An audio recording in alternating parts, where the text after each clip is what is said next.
Hey everybody. Hey everybody, this is Nick Mayhew, three-time gold medalist and three-time world record holder, and you're listening to Power 98.5.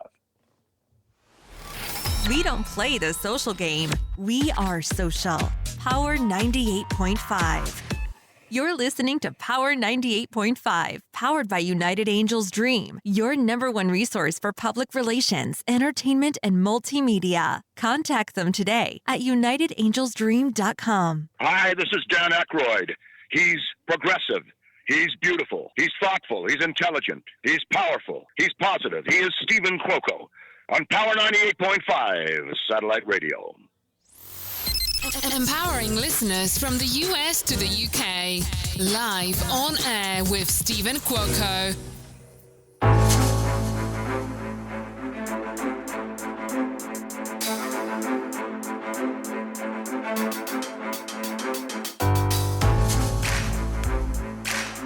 It is a beautiful, beautiful Sunday afternoon here in one of my favorite cities, Las Vegas, Nevada. Good morning, good afternoon, and good evening from here and all around the world. I'm Stephen Cuoco. You are live on air with Stephen Cuoco on Power 98.5 Satellite Radio. Yes, as everyone knows, I call what's very, very interesting, and I've got my good friend Sam Liebman. What's very, very interesting, and bear with me because I'm still acclimating to being back in Vegas air. But, you know, Sam and I, we're from the East Coast. I'm from New Jersey. Sam's currently in the New York area where I believe he's originally from. Memory, serves me correctly. I do have Sam live on right now. You can interject anytime. But I'm going to get your thought on this, Sam. I change things up here. I call Las Vegas the Big Apple, LA Sin City, and New York the City of Angels. For some reason, I had to change it up because it just was not fitting to be calling Las Vegas Sin City when there is nothing sinful about this city. This city is tremendously incredible. But without further ado, I've got my good friend Sam Liebman. He is a real estate professional with over 35 years of experience in finance, property management, acquisition, and development. And to all my friends and those who we've given blast outs to, and you know, you've seen it on social media, we've got a lot of investors that are like tuning in this morning, and what a great day to do this. In addition, during the past 30 years, Sam has owned substantial interest in over 70 properties throughout the tri-state area of New York and in Texas. He is the founder and chief executive officer of Wealthway Equity Group, LLC, a privately held real estate investment company focused on creating and managing his substantial real estate portfolio. And the highlight, Harvard can't teach what you learn from the streets. One more time. Harvard can't teach what you learn from the streets, by Sam Liebman. Good morning, Sam, and welcome to Live on Air with Stephen Cuoco on Power 98.5. Boy, that was nice. That was nice, Steve. And I wanted to meet the guy you were introducing. Thank you so much for having me. And I am originally from Canarsie, Brooklyn, also known as the Mafia Minor Leagues. And it's just great to be with you. And again, thanks for having me. You're welcome. Well, I remember we had a great conversation a couple times. And, sometimes, when we have our little notes and our little cheat sheets and like going down, I do remember you telling me from New York. However, when we get into the moment sometimes, and we're doing this organically. Nothing is going to be pre-manufactured. I rather keep it quite interesting because it's like, all right, if I'm going to just in case find out for the first time, so is everyone else. Yeah. Well, my story is I was a poor kid from Brooklyn, Canarsie, Brooklyn, dysfunctional family. I was good in sports, so I had a good self-esteem. And, through that, you learn a certain street smarts. You learn to get your spider sense tingling. You never knew who was going to wait for you after school to beat the crap out of you. So you had to anticipate. And I got a sharp sense through that of getting my spider sense tingling when there's something wrong, anticipating problems, and I use that in business, and became, a C student to an A student, and wound up getting into real estate and doing new construction, a 21-story building, student housing in Texas, a lot of different things. I prided myself on being a student of the game. And my mission now is I'm not looking to be the richest guy in the cemetery anymore. Thank God I've made a lot of money, and I want to help others achieve what I call lasting wealth through real estate. And real estate's just a great profession to be in. It's rewarding, great hours, and if you're not a total moron, you can't get fired.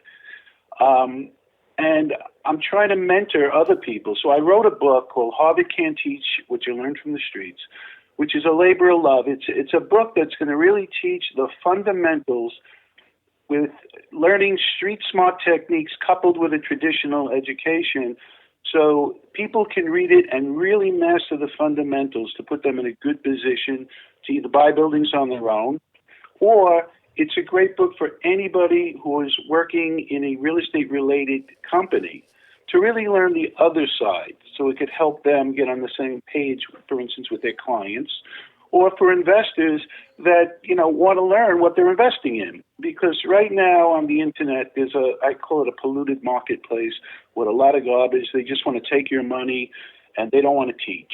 And I just, I've gotten so much positive reinforcement from this.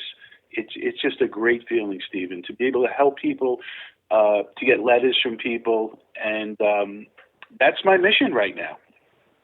Are you proud of what you've accomplished all the way up to now, including with your new book, Harvard Can't Teach What You Learn from the Streets? That's a good question.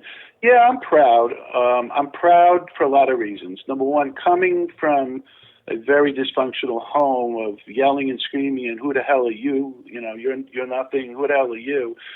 That put a fire in my belly. I mean, I'll tell you a quick story I always tell. I had an Uncle Jack who was a dentist. Should have been a stormtrooper. Just a really nasty guy. Used to drill our mouth without anesthesia. Real horrible man. But I used to go there because they always had good food. And I remember one time getting out of the car, my parents' car, ringing the doorbell and hearing him say, "Here comes the shit from Canarsie." And that I used that, it caused a fire in me. So the fire wasn't just making money. I don't think I'm better than anyone. I just think I'm as good as anybody. So once I kept achieving, believe it or not, that fire for buildings sort of went out a little bit as I accomplished, also coupled with my beautiful, wonderful wife, Corey, and my two kids. It just stabilized me. And now I feel so good about using the knowledge to help other people get that fire in their belly, because that's what you need to be successful. As you know, you have a fire in your belly to be successful.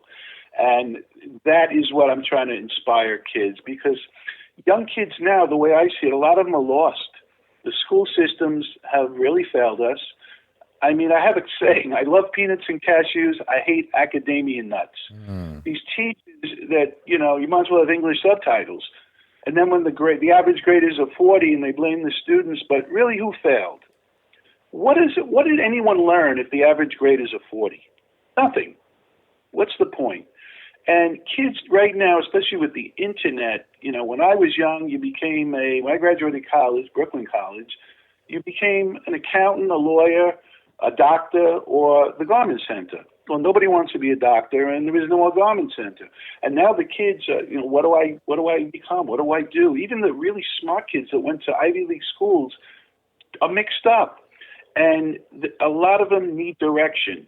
And when I help them do that, if it's in real estate or business, it's very rewarding. It's very rewarding. What would you say to someone or to anyone who are looking to have the type of life and lifestyle that you have, Sam, or even if they already do? What has been your best experience, knowing you don't come from a well-off background? How has your relationship with money and wealth How has that translated throughout the years? What have your children learned? What have you learned? And what can you share in its offerings to help someone else to really have a really good, balanced, healthy relationship with money and wealth? Well, I'm going to give you honest answers here. One of the things is that we made a mistake when I moved to Roslyn, Long Island. I wanted to give my kids everything that I didn't have. A new car, health clubs, other things. It was a mistake because, they don't have that fire in them. And we talk about it, my wife and I. We made a mistake by overcompensating for the way I grew up, and it was a mistake. Kids, everyone has a safety net today, and I had no safety net. So my son, for instance, who's really good and smart, but I'm trying to get him to, instill in him a better work ethic. I got up, as I'm sure you did, 5:30 in the morning to deliver newspapers when I was 13. Then I would manage a racquetball club at night after my accounting job.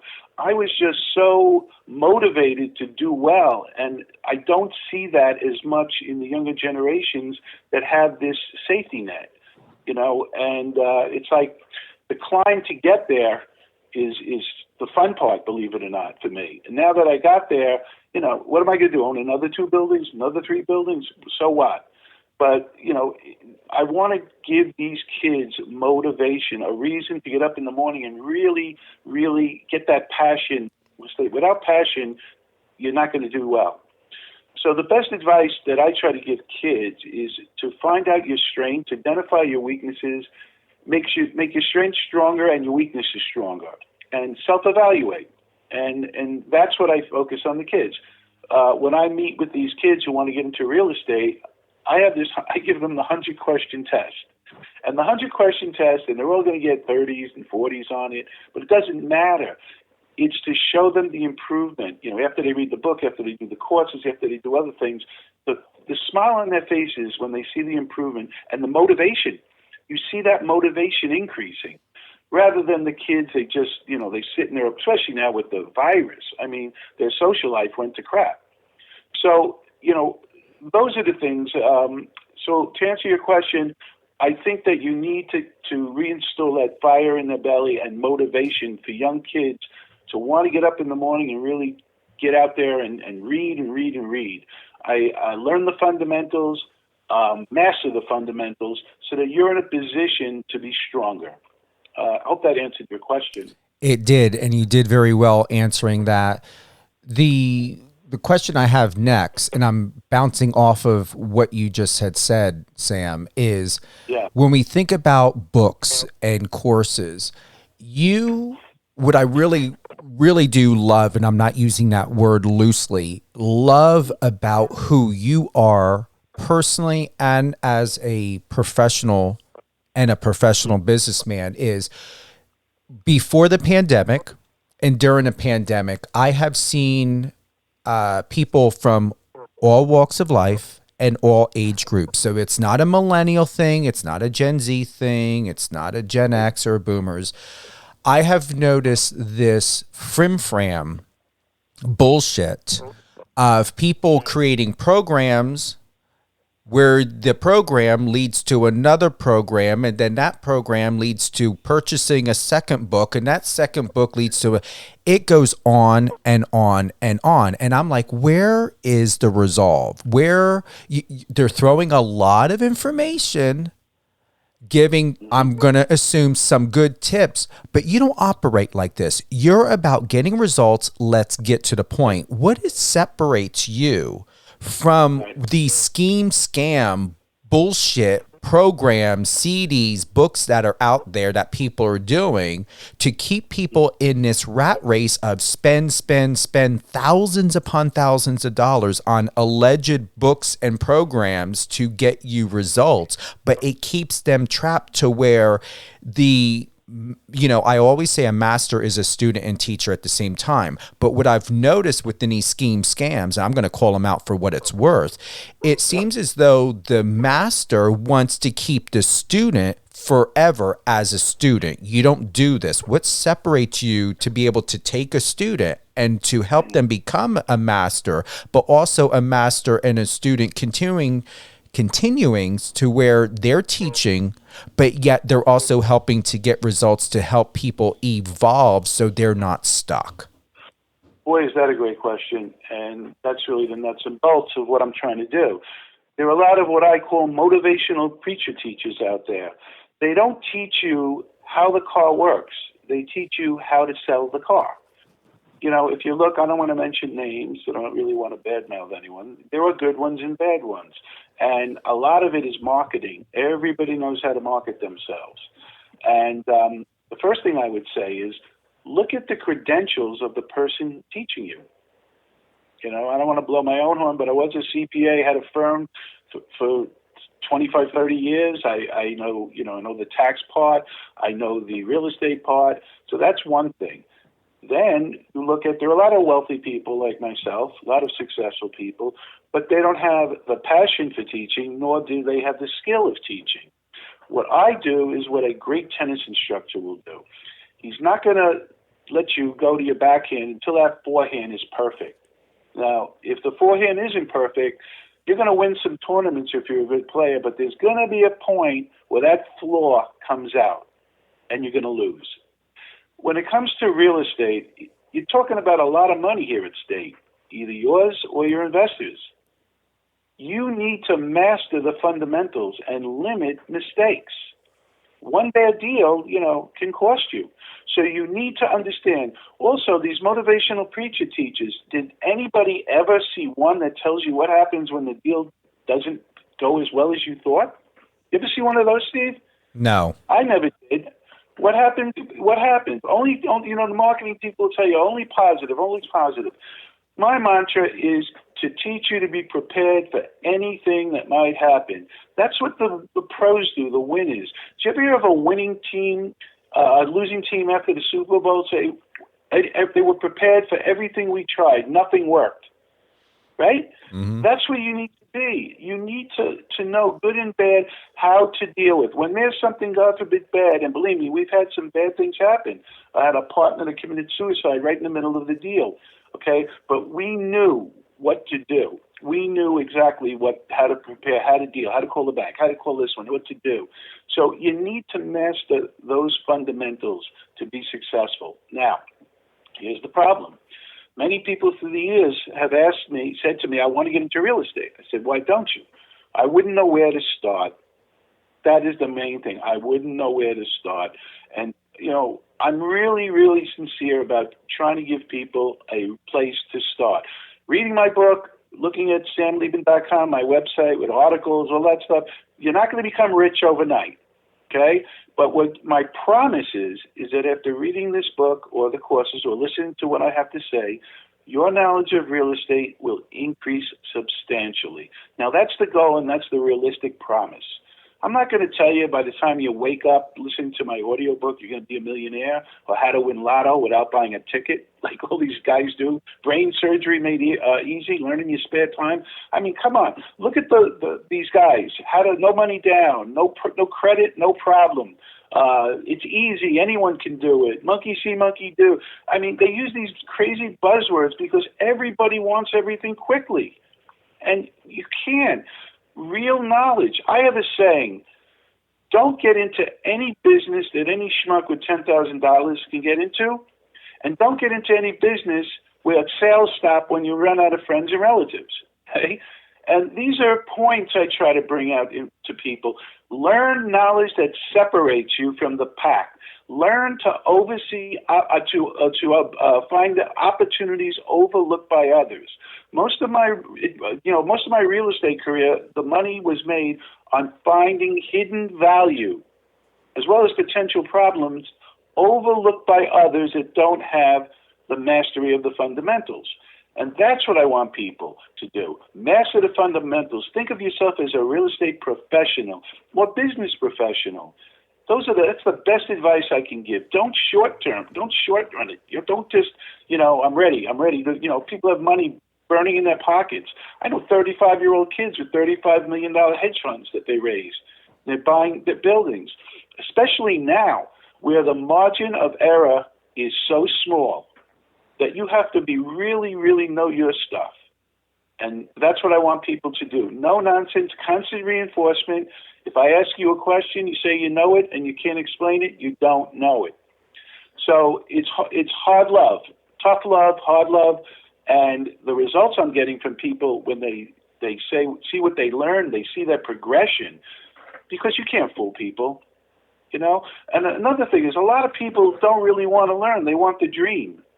Do you know that there was this one guy that I saw on Twitter. He said, I want all my followers to go to a Mercedes dealer and sit in a Mercedes for 15 minutes so that you know what it means to be successful. Wow, great advice. So I shouldn't have done this, but I tweeted back to him, tell all your followers to sit in bankruptcy court so they can feel like it will feel like to go bankruptcy if they follow that silly advice. So I did do that, and I shouldn't have maybe. But the point I'm trying to bring out is that everything is rah-rah. Look at my plane. Look at my boat. I mean, there's guys out there they're not teaching, you know, and I'm all about teaching and getting results. I'm going to tell you, honestly, Sam, I support your post of suggesting go sit in bankruptcy court, because it goes back to what you shared before. We see all the limelight, but we don't know what they know. We don't, you know, just like what we learn in day trading, the number one rule, don't turn a winning trade into a losing trade. The most of the time, and I can only speak for myself, and please let me know your thoughts. You already shared, but you know, bouncing off of this, we don't see the losing trades. We don't see the losing investments. We don't hear about it. We just continually see the expensive cars, the fancy dinners, the expensive houses, all the embellishments. But really, I do say that is false advertisement, because you hit the box of nails through the board with one hammer swing. Go into bankruptcy court. Go in there and take a seat. That is the reality of life, because the number one thing, and let me know your honest opinion, no matter how much money you have, no matter how successful you are, we have what is called the federal government. We have what is called the FDIC. We have powers that be out there that want to track, that want to know, that they want their money too. They want their free money. Okay, they want what you have. And no matter what you're doing, have your offshore accounts, whatever's going on, one way or another, what I have learned in life, from drug addicts to alcoholics to one of the most richest billionaire friends that I have, that I don't envy them, because I've realized with some of my multi-billionaire friends, I adore them. They're great people for the relationship that I know of them. But the number one thing I've learned about what people with money, for the most part, is they're fucking scared to lose it. Always scared to lose it. Now, I'm not speaking for you, but what are your thoughts on some of this? Well, I'm certainly scared to lose it, and I'm a very conservative person. But as far as the wealthy people, it's like anything else. There's different types of people. You know, a lot of people that I know, and I have a billionaire friend, he's basically a gambler. You know, he has that gambling, you know, he can go be worth $1 billion one day and, you know, it's feast or famine, and he loves it. He can live on the edge like that. I can't. Then there's the other ones that are, you know, prudent people. But, you know, there are different types of people. We're all wired differently. You know, there are this crypto thing, which I don't understand or particularly like at this point. People are into crypto. Why? Everybody wants home runs. I was always a doubles hitter. I looked for doubles. A lot of them became home runs, but I never looked for home runs. So you're right in what you're saying, that these billionaires, some of them are the most insecure people in the world. Well, not even billionaires, you know, people that are worth $500 million or whatever. Myself, I want to sleep at night. I have a lot of money sitting in zero because at 66 years old, I don't have any more, you know, meals do I need. At this point, I just want to be able to sleep at night and I just want to be able to wait for the real estate market to come down and then buy again. You got to buy real estate when nobody wants it, and you got to know when to hold and when to fold. And there are people out there that are just buying. There's so, to your point, the government has printed so much money that there is so much money out there. So one of people that would disagree would say, yeah, but what about inflation? What about this? Well, how does your inflation theory work if all of a sudden the real estate market drops and I have cash to now buy those properties at half price? Did inflation really matter for the 5 years I had it? No. And I'm a very conservative guy. And one thing I want to bring out, the number one thing that stops people is fear. That's why accountants and lawyers who advise me in real estate never buy buildings, because they're afraid. You learned in those professions to look at the downside, right? You know, what could go wrong? Now, the way to overcome fear is to be totally prepared for any situation. Once an element of fear enters your mind, your motivation stops, what curtails. So what you have to do is be prepared. The more you are prepared, the less the fear. The more, what's the word I'm looking for, experience that you get in deals, okay, the more you're going to be able to deal with fear. And I have fear. Every day I wake up, there's a fear. What happens if this? But I've learned to manage it. Don't overreact, I tell myself. Don't do this, don't do that. And it's worked for me. You can never get rid of certain problems you have. You can learn to manage them. And that's what I've learned to do. Believe me, I have a slight form of Tourette's I was born with. I have other issues that I had to overcome. And you do that by literally learning the tools to adjust, don't overreact, and become totally prepared for any situation that arrives. And that's my best advice, because with fear, you'll talk yourself out of doing any deal, right? Have you found, and thank you for sharing that, Sam, honestly, I would have never known some of those things because you're just so in tune with who you are and delivering value in the realest way possible. And that's why I'm very grateful to have you here. Just a quick plug-in. I want to thank everyone for tuning in with Mr. Sam Liebman, my good friend. He is a real estate professional with over 35 years of experience in finance, property management, acquisition, and development. He just launched, which I'm going to call a successful book. Okay, so during the past 30 or if not 30 plus years, Sam has owned substantial interest in over 70 properties throughout the tri-state area of New York and in Texas.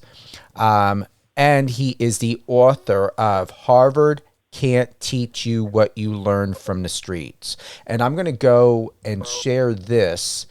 In addition, here's a review. I hope I'm saying his name correctly, Sam. Ian Halperin? Halperin. Halperin. Okay, he's a number one. Do you know who Ian Halperin is? I'm going to honestly say, I'm not going to lie. The name somewhat sounds familiar. It says here he's a New York Times bestselling author and award-winning filmmaker.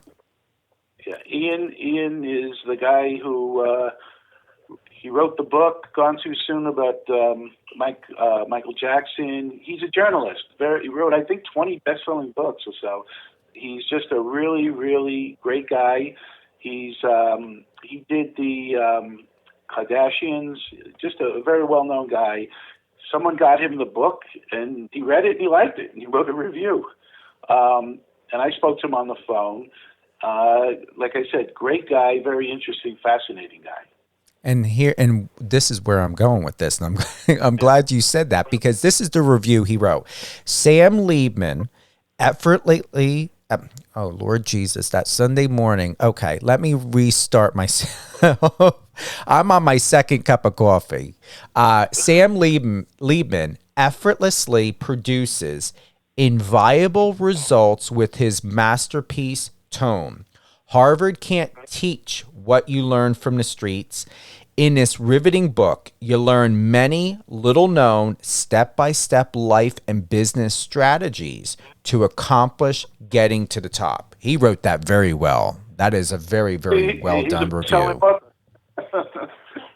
I can't write like that. Very well done. You know, one thing I want to mention to your viewers, Stephen, is what I'm doing, and I'm working on a course called it's a Street Success Real Estate Academy. I think is really going to help people, and we're doing something unique on there.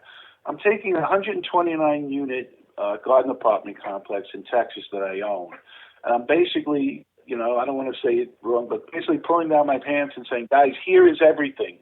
Here's every bill that we paid for the year. Here's every type of income that came in. And let's go through it so you can see how this property that I paid $5 million for in 2010 is now worth $15 to $18 million. What did we do to this property? It didn't just go up by itself. Well, to a point it did. But what did we do to improve this property? Now, if people learn to master the fundamentals of this, as much as even reading a water bill. People don't understand water bills, okay? Learning to do this, then they will understand any multifamily apartment complex, if it's 50 units or 500 units. That is something that I think is really great to offer someone.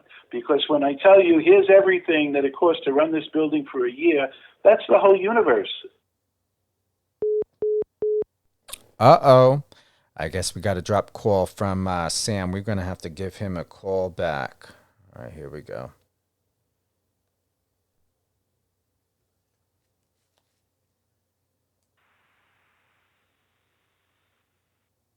Welcome to Verizon's voice. Uh-oh. Well, we're going to be working on getting Sam back on the line. Don't go anywhere. So once again, we got Sam Liebman, a real estate professional with over 35 years of experience in finance, property management, acquisition, and development. For the past 12 years, Sam has been the fund manager for the Rolling Cash Opportunity Fund, LLC. During the past 35 years, Sam has owned substantial interest in over 70 properties throughout the tri-state area of New York and Texas. He's a founder and the chief executive officer of Wealthway Equity Group, LLC, a privately held real estate investment company focused on creating and managing his substantial real estate portfolio. Let's go back again and see if we can go ahead and get Sam on the line here. Welcome to Verizon's voice messaging service. Uh-oh. All right, let's do this now. All right, got my team in action here. Here we go. Sam, we lost you, but we got you back. Yeah, I don't understand. I paid my phone bill. I don't know what happened. No worries. The biggest thing I was thinking, he's probably still sharing some great gems and maybe doesn't realize he's not on. No, I realized the phone just went dead. I didn't know, Okay. So where did we leave off? Where was I? Okay. I was sharing some snippets, good gems about you in there. Backpedaling. You were sharing. Oh, Lord. Where were you at?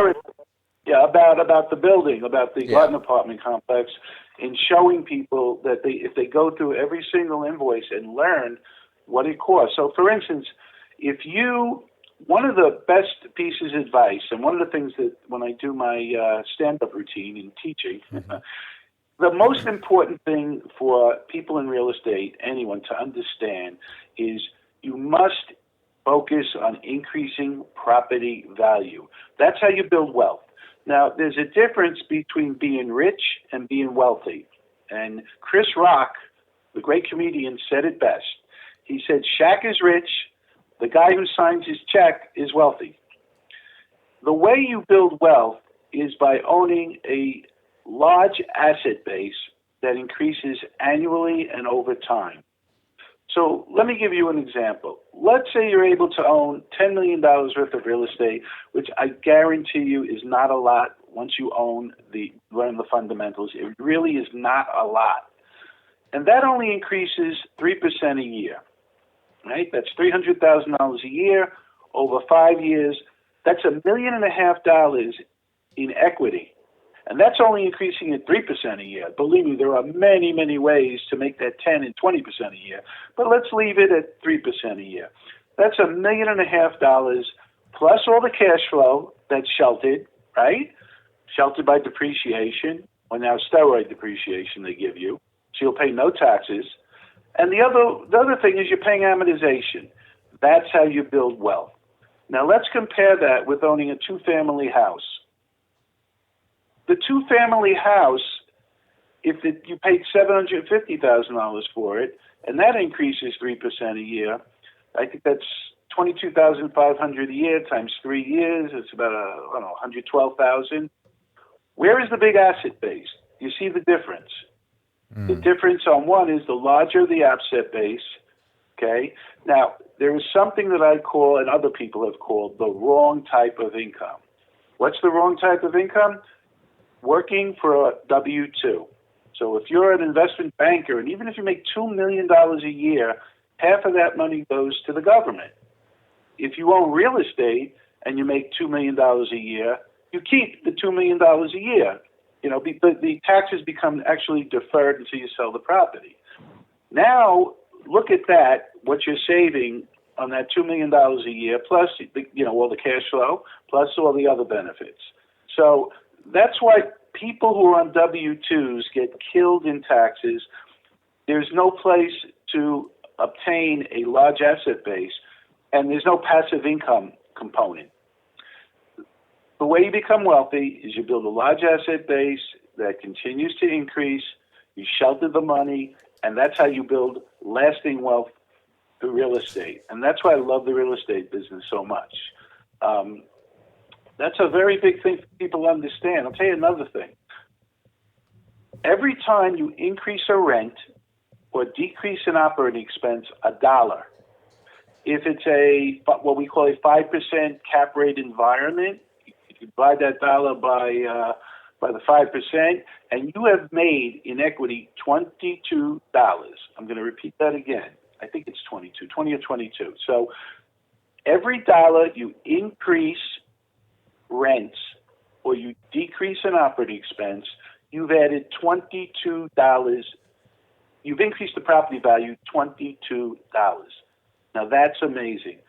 Just imagine if you were able to reduce or increase rents $5,000 a year, 5,000 divided by 0.05 in a 5 cap environment.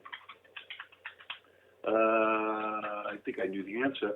Was it $100,000 in equity or more? My calculator just... Take your time. Divided by 0.05, $100,000. So if you're going to sell the building the next day and you decreased operating expenses $5,000, you would add $100,000 because buildings sell for, a cap rate, what's called net operating income. So if you take your income less your operating expenses before debt service, depreciation, and you apply a cap rate to the difference called net operating income, you get a value, pretty much a value of what the property is worth. Now, condition of the property, location, well, that changes, a little bit of the cap rate. But remember, generally, for every dollar you increase rents or decrease an operating expense, you've increased property value $20 to $22. That is an amazing, amazing thing. I don't know any other business that, except for .coms, where they have these crazy multiples where you can achieve that. James from Dallas asked, could you repeat what you were talking about on building an asset base? What was your recommendation again on that, Sam? Okay. So the way to build wealth is to own a large asset base that increases annually and over time. So, for instance, if you're into flipping houses, and there's nothing wrong with flipping houses, but where's the big asset base? You sell a house, you get your money. If you do it too many times, you're going to become a dealer. You have to pay ordinary tax rates instead of capital gain. But if you basically flip houses, or you buy a house, build a house and sell it, You spent all that time creating this house, and now you're selling it. Now you got to pay taxes, and now you got to go find another house to build, and it could take 2 years to build, right? Mm-hmm.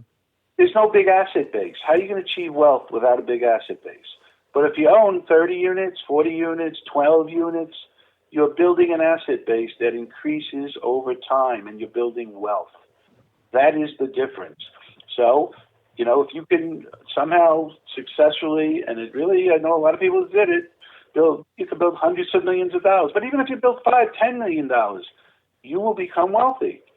And you're amortizing a mortgage, and you're increasing your cash flow, and it's tax sheltered. That's how you build wealth. So I hope I answered that question. You did. Just seeing, we have any more questions here? All right. So my question for you is, to go back to what I said before, what I learned in day trading, don't turn a winning trade into a losing trade. When it comes to real estate, what is your best recommendation, Sam, to not lose a good investment or to lose out on building wealth when it comes to large asset base? Okay, so the main thing is don't overpay for a property. Remember, when I bought properties back in the 90s, when they were at very low prices and the interest rates were very high, okay? So when you purchase a property, it's a permanent cost. You can't change the price you pay for a property, right?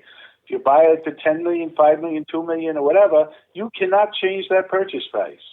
However, the interest rate is a variable cost. It changes.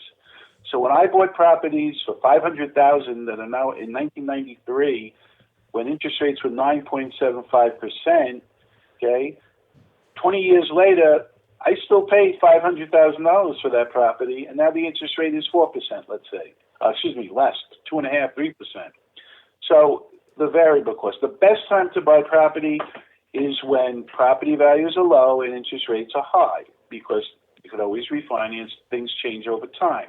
Let's look at where we are today, where everybody wants real estate because it's just too much money out there, and you're getting 0% in the bank. So now you're going to pay for that $500,000 building that I bought. You're going to pay $12 million, let's say. It's so crazy it got. And interest rates are 3%, let's say. Well, you got to look at it. You're locked into that $12 million price. You can't change that. So now your margin for error is a lot less, and you have to be really careful on that. And you have to make sure that there's what we call value add. In other words, there's an opportunity to decrease operating expenses or raise rents to make that property viable. So don't overpay for property, okay, is one thing. And understand when it's the right time to buy. My personal opinion is rental properties are just going to keep going up because there's just so much money out there and interest rates are very low. Whereas the opportunities are going to be, which is time for another show, I couldn't tell you all around it, but there's going to be Armageddon, in my opinion, in office buildings and retail. In retail in Manhattan, which is circling the drain right now, I don't think it'll ever be more than 65% occupied. You don't have to live in the city to do business in the city. And if that's the case, the ramifications of that are going to be disastrous. And you're going to have all these foreclosures. I've been through it twice before. I made my money in the 90s with the foreclosures, and then again in 2008 with the dot-com bubble, and it's going to happen again. Different variables. And I think that there's going to be an opportunity, and you're going to have to learn the fundamentals of how to take advantage of it. You want me to give you one tip that I see that's a really good tip? Yes, please do. Everyone's screaming about affordable housing. There's no affordable housing. And then there's NIMBY, not in my backyard. Well, you're going to have a lot of vacant big box stores in areas that are commercially zoned. They're not near residential, so they're not in anyone's backyard. So now you have a 100,000 square foot Best Buy that's vacant. The taxes before it, before was, let's say, $200,000 a year, and it's vacant. So the city's going to have to reassess it to a lower value. They're going to get lower real estate taxes. They're not solving any affordable housing program. Why not get that rezoned so that you can build 50 units on it or more? Just let us build 3 floors on top of it, make it affordable housing. The taxes are now going to be hundreds of thousands of dollars more. There's going to be 100 people or so living there in the 60 apartments, which adds to the economy, sales tax and income tax. It's in nobody's backyard. And it solves, again, the affordable housing. Why not do that? That's what's going to happen as soon as these towns are sick of looking at these eyesores. So one of the things that we're looking into is areas where we can find these big box stores or other stores that we can get rezoned to residential.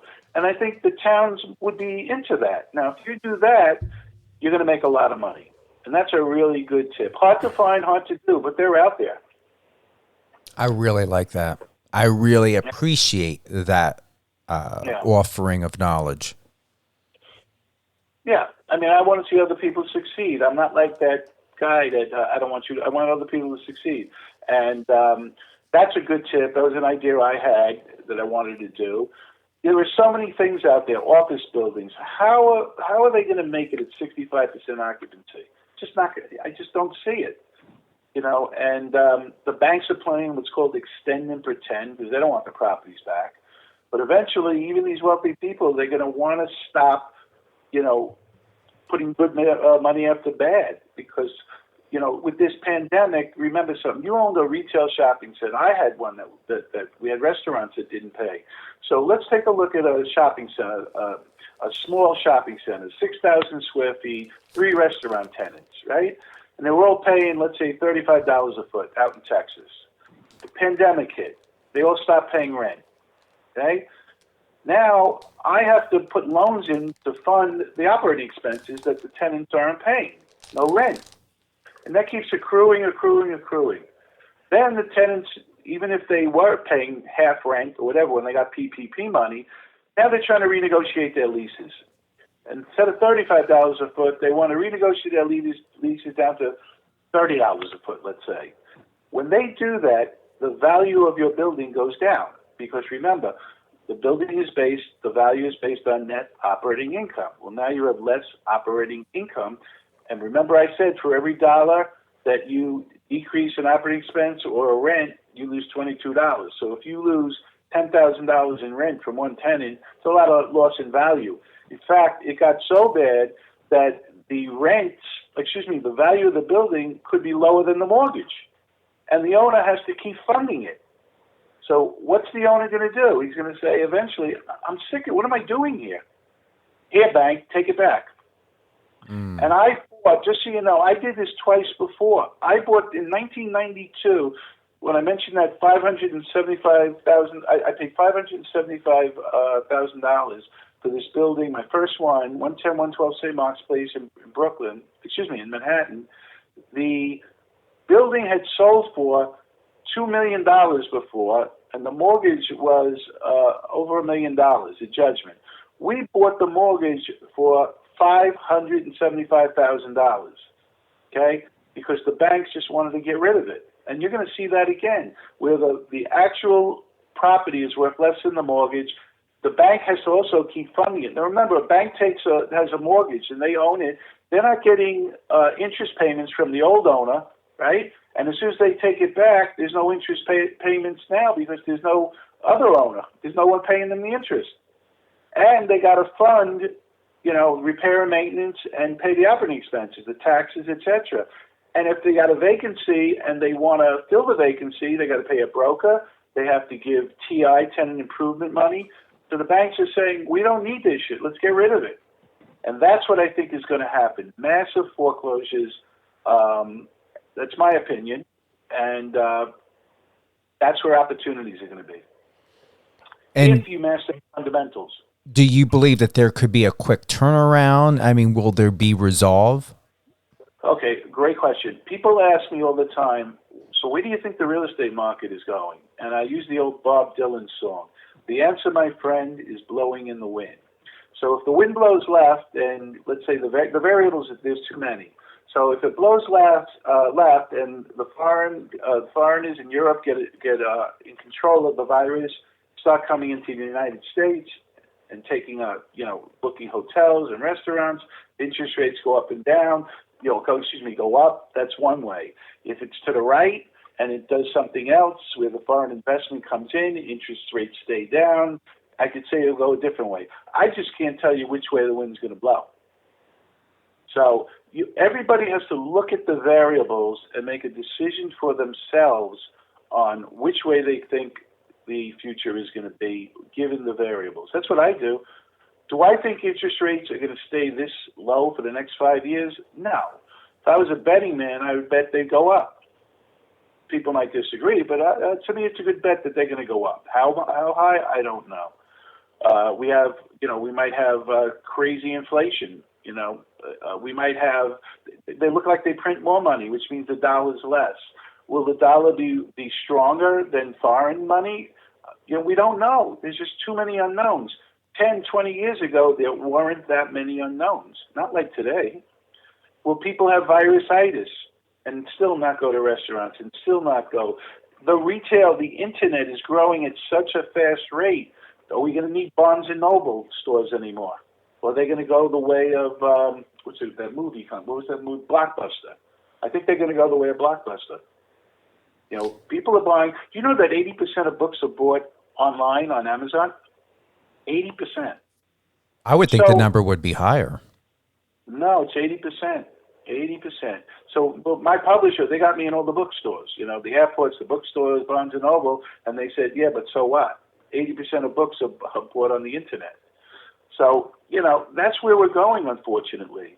And, I know with me, I have an office in Atlanta, and we have one in Texas, and I had one in New York that I closed, and I'm working from my basement, and it's great. Every Wednesday and I think Friday, we have a Zoom meeting, 5 people in 5 different states, and we haven't missed a beat.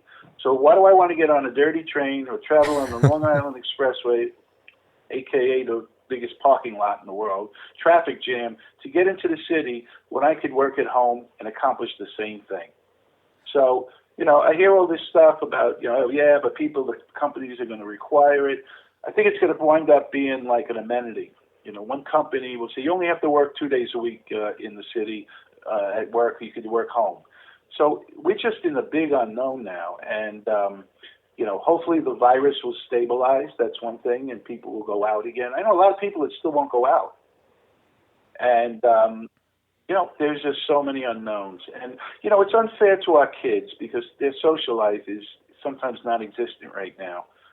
And just a lot of stuff going on. And it's a great time to really learn and master these fundamentals in any business or venture you want to do, so that when it does get better, and it will get better, you're prepared. I think that's good advice. Rather than say, no, buy now, because if you don't, it's going to keep going up. Bullshit. It's great advice. And you're right. There are very many unknown variables. You may or may not agree. What it seems like is people make the worst decisions most of the time. Yep. Especially leaders make the worst decisions most of the time when there is fear of losing control, status, power, whatever it may be. That's what I'm noticing. Well, my son tells me, he's very smart, Dad, don't talk about politics. More people lost friendships over politics in the last 5 years by talking politics. The only thing I'll tell you is I'm just unhappy with the way things are going in politics. It's like a cold civil war on both sides. Why not, it seems like both parties are after votes, not doing best for the people. That's what I'm going to say on it. Also, a very important thing of where the people say, where is the next place to invest? The only thing I will tell you is go where the politics are friendly. New York City has an invisible sign. It's saying 1% is real estate people, get out. We don't want you here. You are not welcome. Whereas Texas and Florida has a big invisible sign. Welcome, all 1% is welcome real estate people, welcome business. Glad to have you. And you don't have to pay tax. So, New York and other states, in Minneapolis, they just passed, I think about a week or two ago, universal rent control. They want to cap what new construction rents can go up each year by 3%. They're all crying for, we don't have enough housing. We need affordable rental housing. So what do? They passed this universal rent control. So who's going to sign a $40 million construction loan personally where your construction costs have literally doubled because of the pandemic? Your insurance costs have gone up. Your real estate taxes are going up. Your operating expenses are going up tremendously. And we're going to tell you can only make 3% increases. Who's going to do that? So 9 or 10 projects, you can look it up, immediately just stopped. Don't you get it? Don't you get it, guys? Don't you get it, Mr. President, that if you give free money to people, they're not going to work? I don't get it. I just don't get it. Look, we're having problems finding people now to fill the work orders, when tenants need work. Why? Number one is the free money aspect. People don't want to work. And, of course, the real problem of people getting sick. That's why when you order my book, it used to be there the next day or two. Now it could be a week or so later because they can't get people to drive the trucks to deliver the products. They have ships sitting in harbors with products that they can't get truckers to deliver. I've heard about that. Think about it. That's why, plumbers have doubled their price in Texas, if you can get one. Parts. Do you know cars? There's a shortage of cars. You can't get a car because they're not making them. It's horrible what's going on now. And, it just, to me, some of this stuff just doesn't make sense.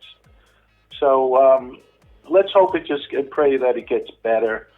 Let's hope that the virus will be a bad memory, that people are healthy, they start looking out for each other again. And that's really what I'm praying for. Because it's really, really horrible what's going on. The world is upside down. Do you agree with that?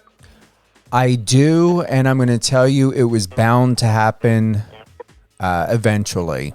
You and I, we've lived on this earth long enough that this does not surprise me. I'm going to be very transparent. I think this is all purposely done. I have family in law enforcement and military. I know the nonsense that happens, and I call it nonsense because there are other words that can be used for it that are much worse in its description and tone. But I truly believe that staying positive and I believe everything can change, Sam. I just truly believe of what I've seen is that people who can become more powerful and more successful at the expense of someone else or a group of people, they're going to do it. And that's what I'm witnessing from my arena. I'm glad I'm different. I'm glad I'm really different. Yeah. Because it's, to a point, I study a lot of this stuff, the globalization issue, other things, and not to get into it, but I have similar views to you. I just think that, we can't trust the government. When I grew up, what the government said, we listened to. And there's such a distrust of the government now. Even with the pandemic, people are afraid. People just don't trust the government. It's sad. I believe it's always been that way. I know my family has always thought that, my biological family, to speak more specifically. But overall in all, you're doing great things. And I want to thank everyone for tuning in today, live on air with Stephen Cuoco on Power 98.5 Satellite Radio with my good friend, Sam Liebman. Sam Liebman is a real estate professional with over 35 years of experience in finance, property management, acquisition, and development. Sam recently just published an incredible book that is a must purchase. Harvard can't teach what you learn from the streets. Go to samliebman.com to find out all great things about Sam Liebman, his book, what he's doing at samliebman.com, SAMLIEBMAN. You can also go to his Instagram. Loving his Instagram, Sam_Liebman, SAM_LIEBMAN.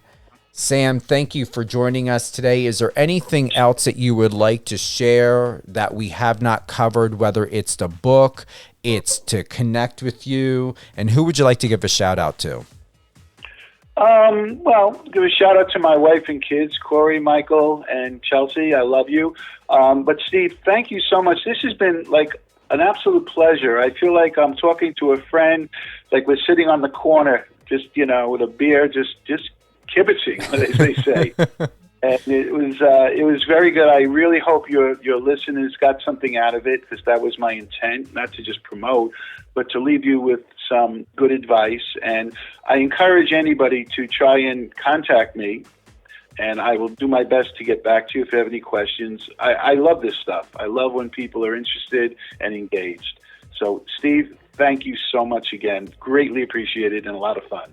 I appreciate you and want to thank you. Sam, hold the line. Yeah. Once again, to everyone, go to samliebman.com, SAMLIEBMAN. You can also contact Sam at sam@samliebman.com. You can email him. Go to his social media, Instagram. Help support Sam. Get those followers, encourage them to, find out all great things about Sam Liebman and what he's doing. Also, get to purchasing Sam's new book, Harvard Can't Teach What You Learned from the Streets, okay? The Secret Success Guide to Building Wealth, all right? Freaking pop-ups. The Street Success Guide to Building Wealth through Multifamily Real Estate by Sam Liebman.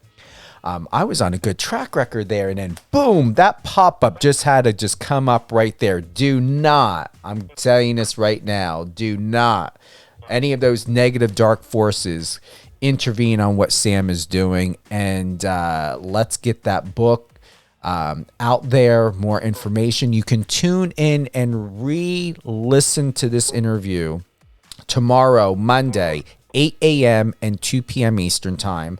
Once again, this live episode with Sam will re-air January 24th, 8 a.m. and 2 p.m. live again on Power 98.5 Satellite Radio. You can download the Power 98.5 Satellite Radio app, iOS or Android. You can listen to it on Alexa. You can go to the Power 98.5 website at power985.com. We are streaming live on Live Radio FM, StreamItter.com, Streama, MyTuner, and many other successful platforms is why our reach is now in 200 countries. Sam, it has been quite an honor. Thank you again for all the golden gems and wealth you have offered today, and for taking time out on your Sunday. And we're definitely going to be having you back on the show again. Once again, hold the line. We're going to just close out real quick. But once again, to everyone here and throughout the world, just like Sam had shared today, and I'm going to sum it up. Do the right thing, make smart investments. Don't turn a winning trade, a winning investment into a losing trade or a losing investment. Make smart decisions. Sam had also covered several things. Don't overpay on property. You want to get something, where the interest rate is high, but the property is low. People are not doing that right now. At least I don't think like they're spending, I know someone who, sold his house. They paid $130,000 more than what it's worth. The question is, are they ever going to get their money back on it? Just like what Sam has said, you want to build wealth, own a large asset base that increases annually and over time. Sam was talking about owning units. So get the book, Harvard Can't Teach What You Learned from the Streets, the Street Success Guide in Building Wealth Through Multifamily Real Estate. Have a great weekend, everyone. And thank you for tuning in live with us here on Power 98.5 Satellite Radio.